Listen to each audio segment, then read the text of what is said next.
Hello everyone, welcome again. This is set number 19 of Geography series. Geography series में हम geomorphology कर रहे थे।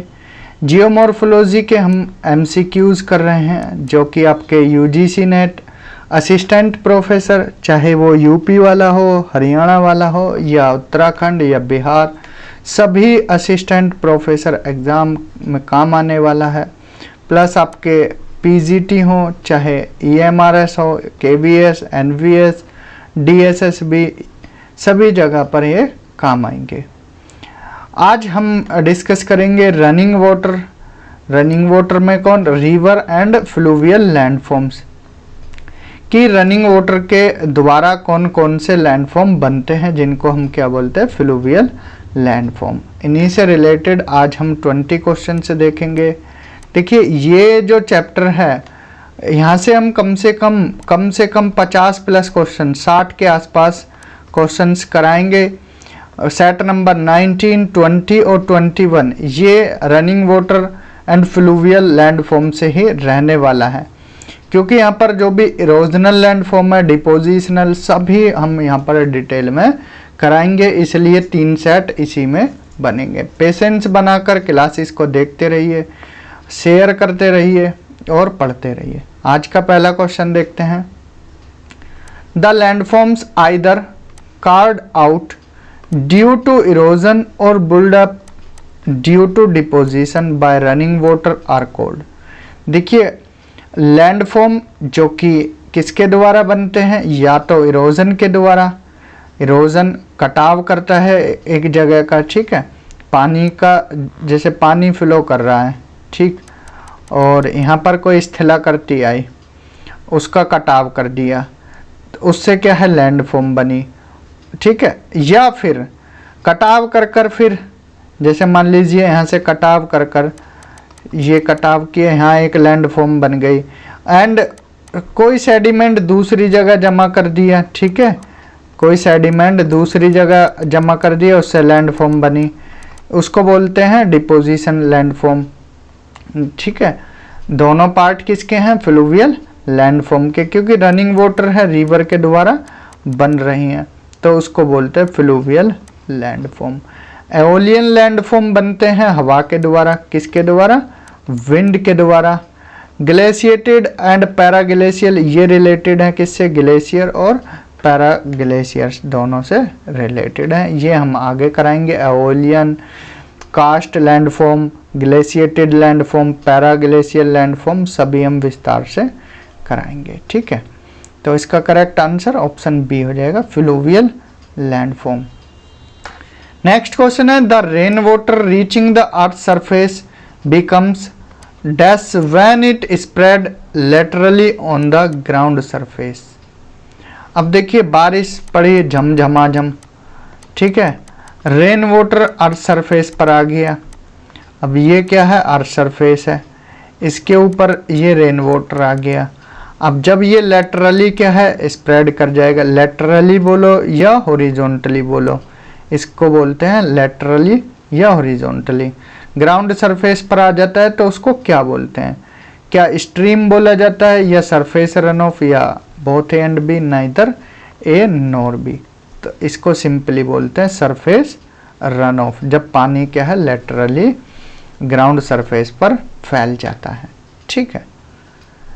अब नेक्स्ट क्वेश्चन इसी से रिलेटेड है, ध्यान देना है।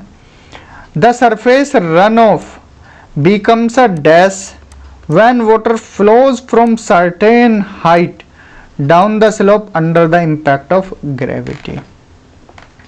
मान लीजिए जो सरफेस रन ऑफ है, ठीक है, अब अर्थ सरफेस पर आया, जब वाटर फ्लो कर रहा है कुछ हाइट से गिर जाए, मान लीजिए स्लोप है, ठीक है, ये है, इस यहाँ पर फ्लो कर रहा है, कुछ हाइट से गिर जाए, किसके कारण? ग्रेविटी के कारण, इम्पैक्ट ऑफ ग्रेविटी। तो उसको क्या बोला जाएगा? उसको बोला जाता है सिंपली क्या? स्ट्रीम बोला जाता है, धारा बोला जाता है, ठीक है। करेक्ट आंसर क्या हो जाएगा? ऑप्शन ए हो जाएगा। ये छोटी छोटी चीज़ें आपको ध्यान रखनी है। इन छोटी छोटी चीज़ों से क्वेश्चंस पूछे जाते हैं, पूछे गए हैं, ठीक है, इसलिए इनको ध्यान रखना है। नेक्स्ट क्वेश्चन है which of the following option is correct related to category या कैटेगरीज ऑफ स्ट्रीम्स। ठीक है, स्ट्रीम्स कितने तरह की होती हैं उससे रिलेटेड ये क्वेश्चंस पूछा गया है। पेरेनियल या परमानेंट स्ट्रीम, नॉन परमानेंट या सीजनल स्ट्रीम, या इंटरमिटेंट स्ट्रीम, या एफिमरल स्ट्रीम, या ऑल ऑफ द अबव। देखिए स्ट्रीम 4 तरह की होती है। पेरेनियल जिसको परमानेंट स्ट्रीम जो सदाबहारी होती है, ठीक है, हमेशा पानी फ्लो करता है। या एक होती है सीजनल जो रेनी पीरियड में ही फ्लो करती है, ठीक है, गर्मियों में सूख जाती है। इंटरमिटेंट स्ट्रीम्स, देखिए क्लोज डिफरेंस है इन तीनों में, seasonal, intermittent and ephemeral streams में। अब इनमें एक क्या अंतर होता है, एक तो वाटर लेवल का, ग्राउंड वाटर लेवल, ठीक है। सीजनल जैसा कि हमने बताया कि ये कभी कभार यहाँ पर पानी फ्लो करता है, परमानेंट पेरिनियल में हमेशा रहता है। इंटरमिटेंट जैसे मान लीजिए बारिश पड़ी तो यहाँ पर क्या है, पानी आ गया, ठीक है, इन रिवर्स में।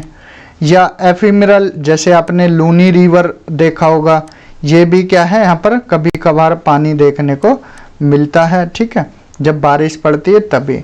इनका वाटर लेवल सीजनल में थोड़ा ज़्यादा होता है, इंटरमिटेंट में सीजनल के मुकाबले कम, एफिमरल में और कम होता है। बस इसमें स्लाइटली डिफरेंस है, ठीक है। तो इसका करेक्ट आंसर क्या हो जाएगा, option E, all of the above. ये चारों किसके कैटेगरीज हैं, स्ट्रीम्स की कैटेगरीज हैं, ध्यान रखना है। नेक्स्ट है question number 5, the geological works of fluvial process और रिवर आर कॉल्ड। देखिए जो जियोलॉजिकल वर्क है रिवर का कितने पार्ट में डिवाइडेड है, 1 phase work, 2 phase work, 3 phase work या 4 फेज वर्क। तो इसका करेक्ट आंसर होगा ऑप्शन सी, 3 फेज वर्क। एक नंबर यहाँ पर पहला होता है इरोजन, देन इसके बाद होता है ट्रांसपोर्टेशन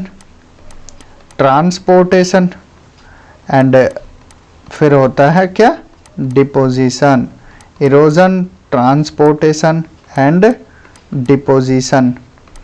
अब देखिए हमने आपको जो प्रीवियस चैप्टर कराया था, मास मूवमेंट कराया था।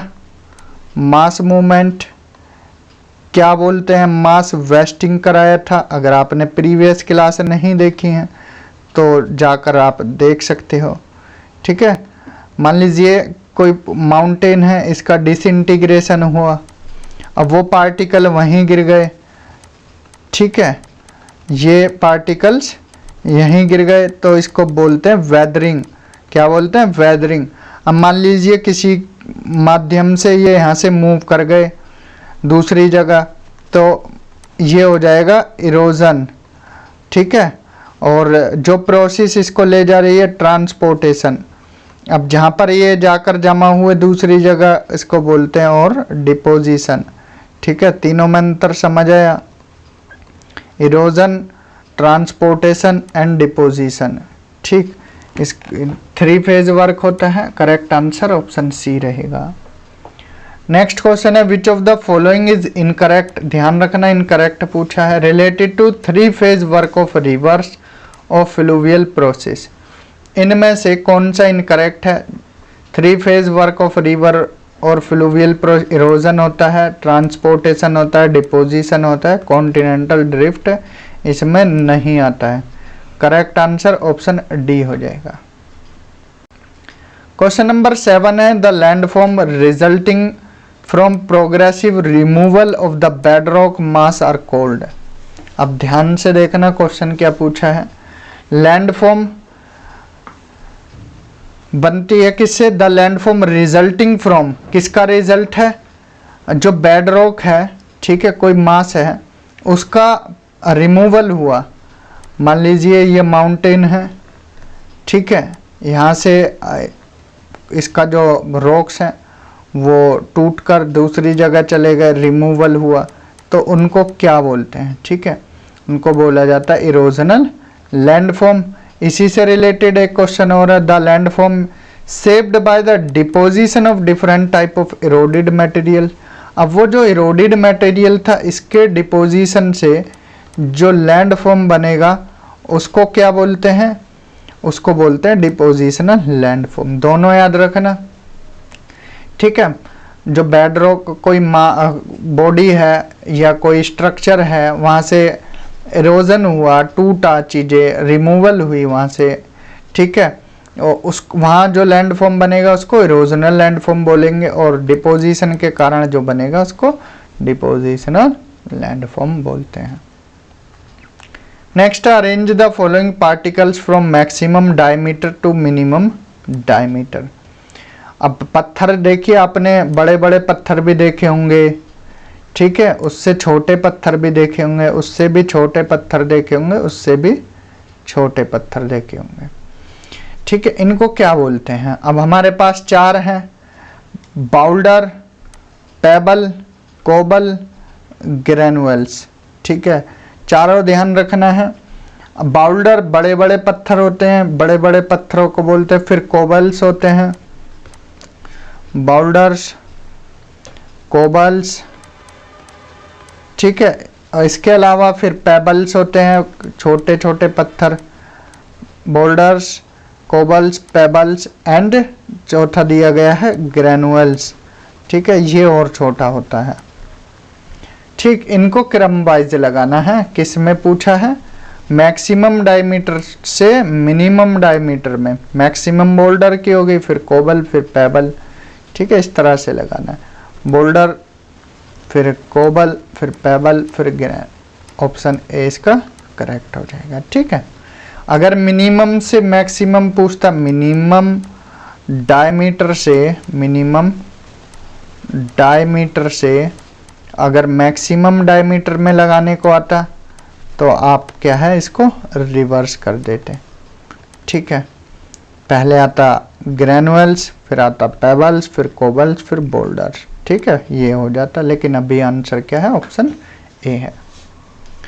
Question number 10, which of the following option is correct related to rate of fluvial erosion and river load. अब देखिए यहाँ पर स्टेटमेंट्स दी गई हैं, कौन सा करेक्ट है? फ्लूवियल इरोजन के रेट और रिवर लोड से संबंधित। Erosion becomes minimum in the absence of require amount of river load, इसको बोलते हैं अंडरलोडेड रिवर। अब मान लीजिए रिवर फ्लो कर रही है, ठीक है, रिवर फ्लो।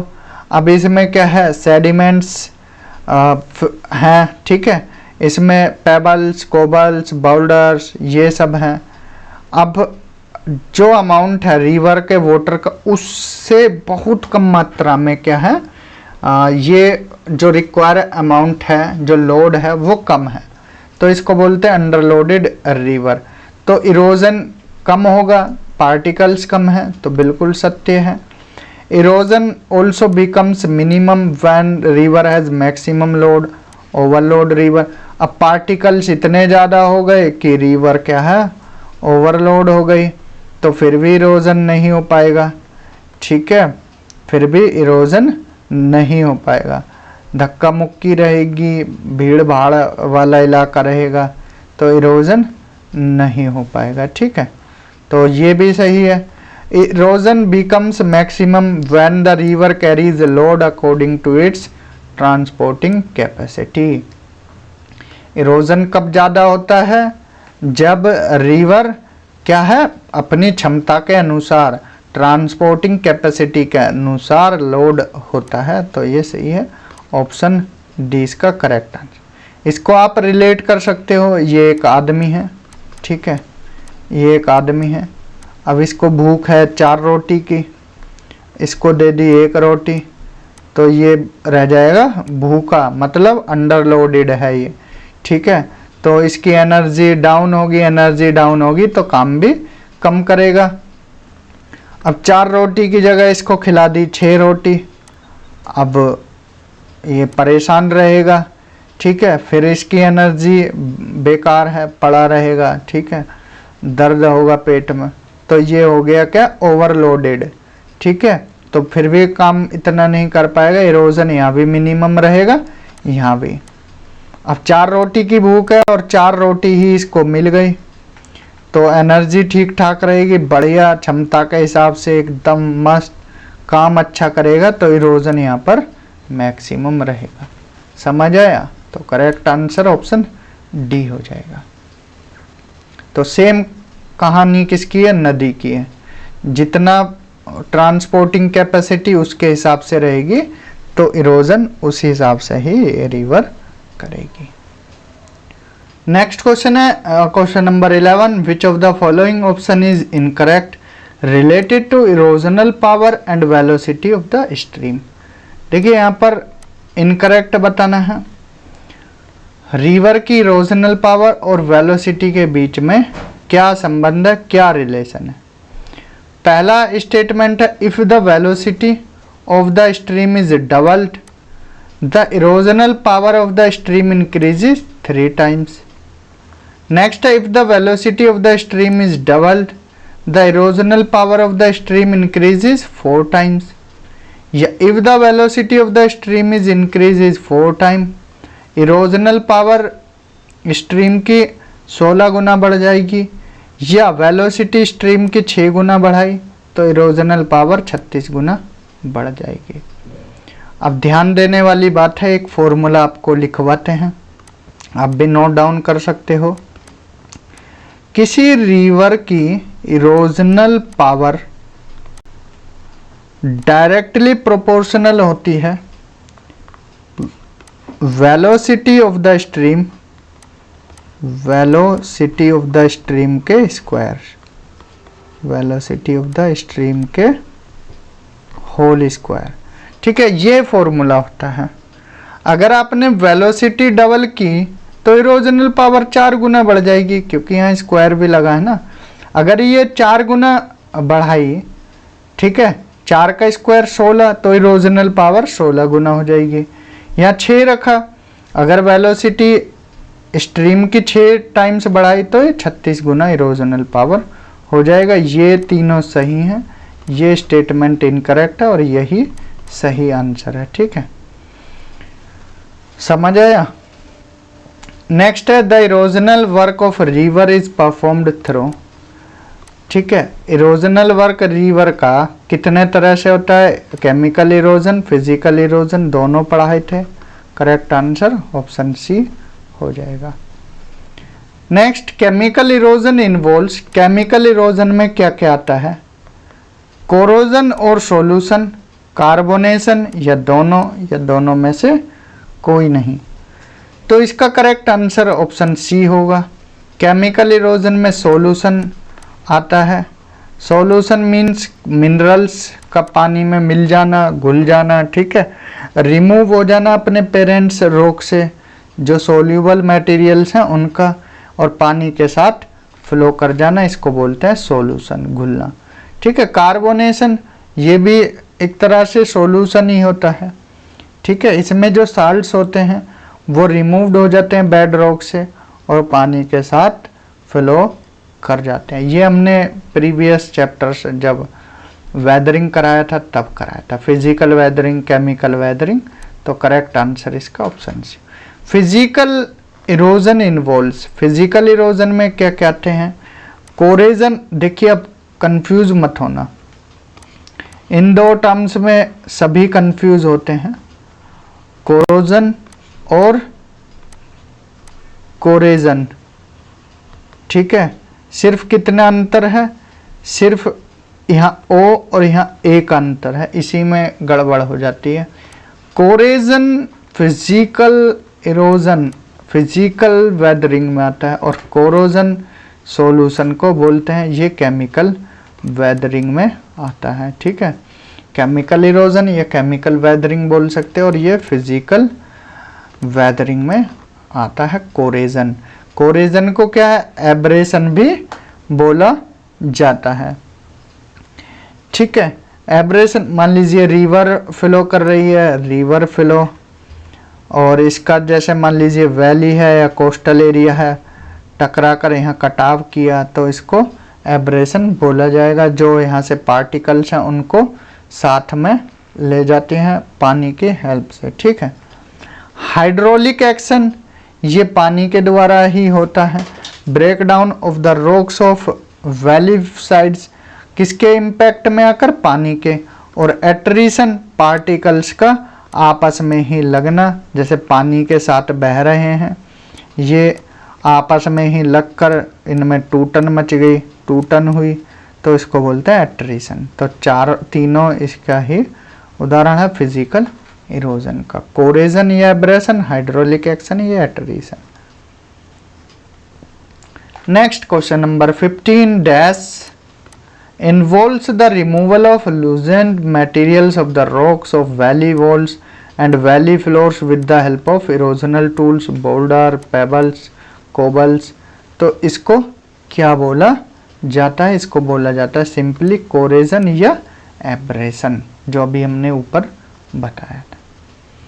नेक्स्ट है boulders, cobbles and pebbles of various size and angularity are by far the most important tool of erosion which are generally called। ठीक है, जो बोल्डर, कोबल्स, पेबल्स होते हैं, साइज अलग अलग बताया था हमने, इनकी एंगुलरिटी भी अलग होती है, ठीक है। तो ये क्या है, किस इंपॉर्टेंट टूल्स हैं किसके, इरोजन के। इनको क्या बोला जाता है, इनको सिंपली ड्रिलिंग टूल्स बोला जाता है। बोल्डर्स, कोबल्स, पेबल्स को ड्रिलिंग टूल्स बोला जाता है, ठीक है। यही क्या है, इरोजन का काम करते हैं।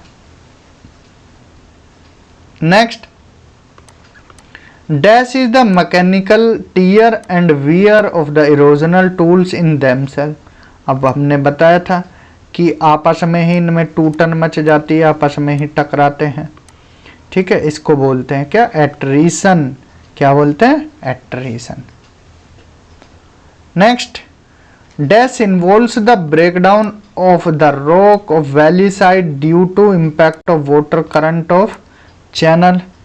ठीक है, ये हाइड्रोलिक एक्शन बताया था, वही जो ऊपर बताया वो क्वेश्चन की लैंग्वेज में हमने रख दिए हैं, ठीक है। हाइड्रोलिक एक्शन इसका करेक्ट। नेक्स्ट है डैश, ये 19 question, there is a limit for maximum vertical erosion by a river beyond which it can not degrade its valley.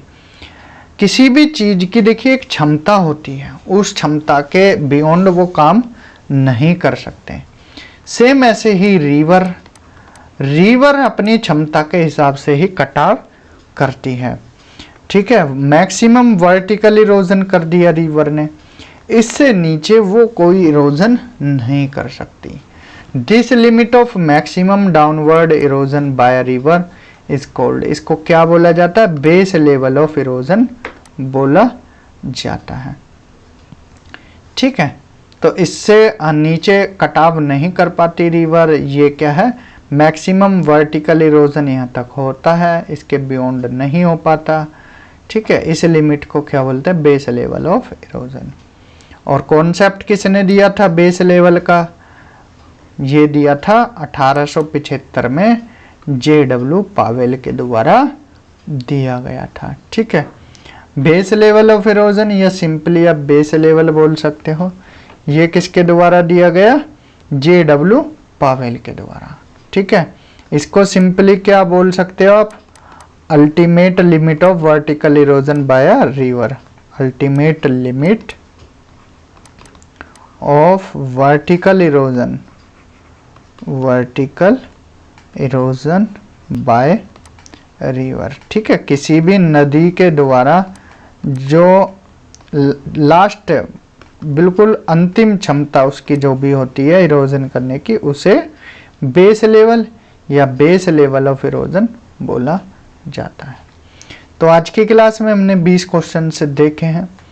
तो इस वीडियो में इतना ही। अपना सपोर्ट बनाए रखें, चैनल को शेयर करते रहें। Thank you, have a good day.